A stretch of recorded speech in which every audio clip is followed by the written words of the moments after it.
नमस्कार, मैं खुशी और आप देख रहे हैं पुलिस टुडे न्यूज। सबसे तेज, सबसे सर्वाधिक खबरों वाला चैनल जो आपको निष्पक्ष सच्ची खबरें सबसे पहले पुलिस टुडे न्यूज पर मिलती हैं।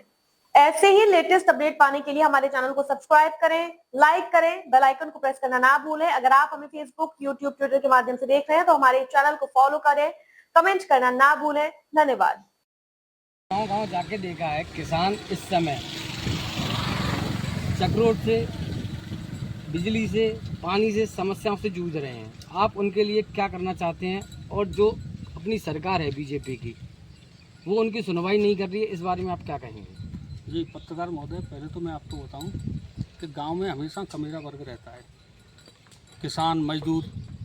और आपको तो पता है, मैंने हमेशा किसान, मजदूर, युवाओं की आवाज़ उठाई है। और मैं एनडीए का हिस्सा होने के नाते से हमेशा किसानों की आवाज़ उठाता हूं। और सरकार भी जो है किसानों के लिए काम कर तो रही है। जहाँ थोड़ी बहुत त्रुटियाँ हैं, उन त्रुटियों को हम लोग सरकार तक अपनी बात पहुँचा करके उनको मनवाने के हर समय असंभव प्रयास करते हैं हम लोग। और किसानों की रही तो किसान को वास्तव में दुखी है। यहाँ हमारा आगरा मंडल आगरा आलू किसान है और इस समय भाव को लेकर के किसान बहुत दुखी है। मैंने अपनी बात माननीय मुख्यमंत्री तक पहुँचाई है और हमारे राष्ट्रीय लोकदल के नेता माननीय जयंत चौधरी को भी पत्र लिखा है। एक दिन मैंने हमारे जनपद फिरोजाबाद के डीएम साहब से भी अपने लेटर पर किसानों की समस्या को दिया है। और मुझे आशा है कि सरकार कोई न कोई इनका सलूशन जरूर निकालेगी। कई गाँव में हम गए हैं, जो ग्राम पंचायत में गाँव आते हैं, तो लोगों का कहना है कि ग्राम पंचायत के अधिकारी उनकी बात नहीं सुनते। ऐसा क्यों है?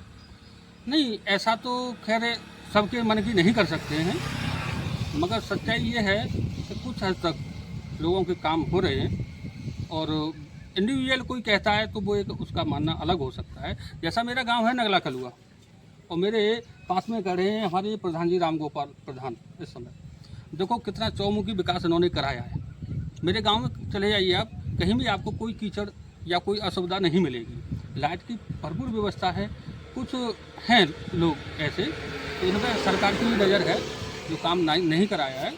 सरकार ने अपनी एक योजना लागू की थी, ग्रामीण विकास योजना जी, ये किस हद तक कारगर साबित हुई, क्या कहना चाहिए? जी, ग्रामीण विकास योजना ये मान लीजिए कि अभी तक करीब 65 से 70% लागू हो चुकी है। कुछ कमियां रह गई हैं, वो आगे पूर्ति होगी। और इसकी अधिक जानकारी तो ब्लॉक से संबंधित लोग दे सकते हैं। और मैं आसपास के आपको बताऊं कि मेरा गांव है नगला कलुआ, बहुत विकास है। धर्मपुर है, बहुत अच्छा विकास है। यदि आपकी पार्टी सत्ता में आए तो आप उनके लिए क्या करेंगे ग्रामीणों के लिए?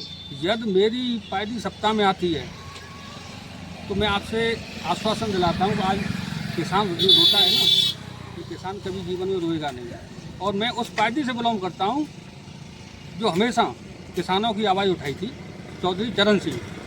हम लोग चौधरी चरण सिंह के विचारों पर चलने वाले व्यक्ति हैं। और चौधरी चरण सिंह ने मरते दम तक किसानों की आवाज़ उठाई थी और किसानों को एक जमींदारों के चुंगल से मुक्त करा करके स्वयं का उनको जमींदार बना करके उनको छोड़ा था। आज जो ये सड़कें घूम रही हैं ना गाँव में, नहर की पटरियों पे, आज इस सड़क में हम जो खड़े हैं ये चौधरी चरण सिंह की देन है। चौधरी चरण सिंह जी का सपना था कि मेरे गाँव में किसान रहते हैं। असली भारत कहाँ रहता है? गाँव में। उनका ये सपना था कि गाँव तक सड़क हो, सड़क का नेटवर्क होना चाहिए।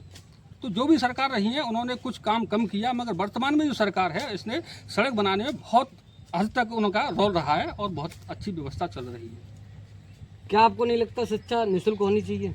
जी, शिक्षा निःशुल्क होनी चाहिए। और मैं एक सहयोगी होने के नाते से मैं भी मांग करता हूं सरकार से कि जो प्राइवेट शिक्षा माफिया इनसे कह सकते हैं, इन पर थोड़ा अंकुश लगाने की आवश्यकता है। और इस संदर्भ में हमारे नेता माननीय जयंत चौधरी बहुत मतलब जो है विचार करते हैं और आगे इस चीज़ को हम ले जाएंगे पटल तक।